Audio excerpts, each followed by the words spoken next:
ग्लीन top इंग्लिशमध्ये पुन्हा एकदा स्वागत.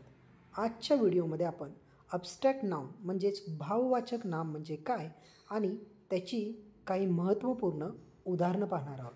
सुरुवात करूया त्याच्या व्याख्यानं.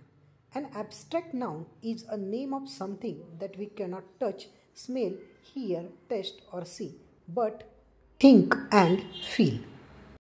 म्हणजेच ज्या गोष्टींचा आपण विचार करू शकतो किंवा अनुभवू शकतो, मात्र त्यांना पाहणे, वास घेणे, चव घेणे, ऐकणे, स्पर्श करणे शक्य नसते, अशा गोष्टींना दिले जाणारे नाव म्हणजे भाववाचक नाम.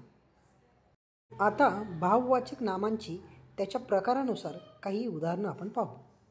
1 number, abstract nouns of qualities and emotions म्हणजेच गुण आणि भावना या संदर्भात वापरली जाणारी ॲब्स्ट्रॅक्ट नाउन्स.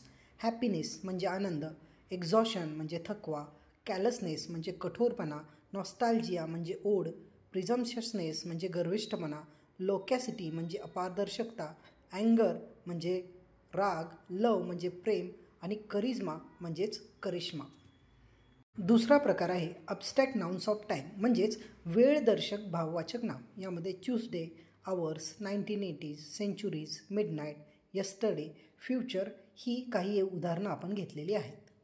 तिसरा प्रकार आहे abstract nouns of social, cultural, political and religious moments म्हणजेच सामाजिक, सांस्कृतिक किंवा राजकीय आणि धार्मिक गोष्टींशी संबंधित भाववाचक नामे. यामध्ये रोमॅन्टिसिझम म्हणजे स्वच्छंदीवाद, फेमिनिझम म्हणजे स्त्रीवाद, मॉडर्निझम म्हणजे आधुनिकता, कॉन्झर्व्हेटिझम म्हणजे पुराणमतवाद, रिपब्लिकॅनिझम म्हणजे प्रजातंत्रवाद, मार्क्सिझम म्हणजे मार्क्सवाद, ख्रिश्चॅनिटी म्हणजे ख्रिस्ती धर्म आणि बुद्धिझम म्हणजे बौद्ध धर्म यांचा समावेश होतो. पुढचा प्रकार आहे ॲब्स्ट्रॅक्ट नाउन्स ऑफ स्टेट्स म्हणजेच स्थितीदर्शक भाववाचक नामे. यामध्ये सॉलिडिटी म्हणजे घनता, केओस म्हणजे गोंधळ, पीस म्हणजे शांतता, व्हॅकन्सी म्हणजे उपलब्धता, प्रेझेन्स म्हणजे उपस्थिती, ॲक्टिवेशन म्हणजे क्रियाशीलता आणि एक्झिस्टन्स म्हणजे अस्तित्व यांचा समावेश होतो.